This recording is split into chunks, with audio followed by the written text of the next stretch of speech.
Top Congo FM 88.4, première radio d'information en République démocratique du Congo. Au changement de la Constitution, le peuple va départager les pros et les antis. C'est le secrétaire général de l'UDPS qui l'affirme. Augustin Kabouya souligne que le débat sur la loi fondamentale n'est pas interdit. On l'écoute. Tous les discours là développés avec trop de mensonges, non, on veut réviser la Constitution, non, on va changer la Constitution pour s'éterniser au pouvoir. Kabila avait modifié la Constitution en 2011. Est-ce qu'il s'est éternisé au pouvoir? Mais il n'avait pas changé la Constitution. Vous ne voulez pas dire la vérité aux gens. Est-ce que la Constitution que nous avons aujourd'hui, c'est celle que le peuple congolais avait votée au référendum? La réponse est non. Que le peuple nous départage, c'est tout. En dehors d'être chef d'un parti politique, je suis député national. En vertu de quoi les gens qui n'ont même pas les mandats peuvent parler et moi je ne parle pas. Quand on ne veut pas dire la vérité aux gens, c'est ça la conséquence. Kabila a modifié cette Constitution en 2011. Est-ce que c'est Kabila qui est au pouvoir aujourd'hui? Mais pour vous, c'est pour que Félix Tshisekedi s'éternise au pouvoir. Ça, c'est une mauvaise campagne d'intoxication. Si le peuple décide aujourd'hui de voir Tshisekedi rester à la tête de ce pays,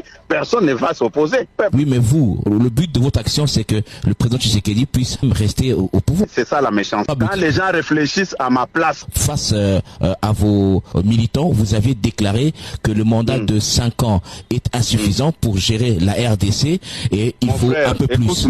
Écoute-moi mon frère. Je ne parle pas des histoires en l'air. J'étais informateur. Je connais certaines réalités. Soyez clair, dites que nous voulons que le chef de l'État remplisse le reste du pouvoir. Ce n'est pas Kabouya qui avait voté le président de la République seul. C'est au peuple de nous départager sur cette question. Kabila avait modifié cette constitution en 2011. Est-ce qu'il s'est éternisé au pouvoir? La réponse est non. Pourquoi aujourd'hui, quand c'est le tour du président Félix Tshisekedi, les débats viennent de tous bords? Non. Donc Félix Tshisekedi n'a pas l'intention de s'éterniser au pouvoir.